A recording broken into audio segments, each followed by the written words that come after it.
মন্দিরে যখনই কোনো ব্যক্তি গিয়ে মন্দিরের ঘণ্টা বাজান, তখন সেই ধ্বনি শুনে তিনি উপলব্ধি করেন যে ওনার মন শান্ত হচ্ছে।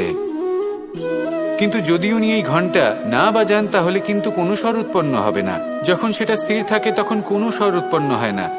যখন আমরা তাকে আন্দোলিত করি তখন তার অনুনাদ ঘটায়, ক্রমে অনুরণন ঘটে, আর তারপর এমন ধ্বনি উৎপন্ন হয় যা আমাদের আত্মা পর্যন্ত পৌঁছয় আর মনকে শান্ত করে দেয়। এর থেকে আমরা কি শিক্ষা পাই? এটাই, যদি আপনারা জীবনে আবদ্ধ তাহলে থামবেন না, স্থির হয়ে থাকবেন না, চলতে থাকুন, চেষ্টা করতে থাকুন, কখনো থামবেন না। একটা উদাহরণ দিই, কোনো ব্যক্তি পরিবারের বন্ধনে আবদ্ধ, কেউ কর্মের বন্ধনে, কেউ বা মোহর বন্ধনে। যদি আপনি আবদ্ধ থাকেন আর যদি সেই বন্ধন থেকে বেরিয়েও আসতে পারছেন না,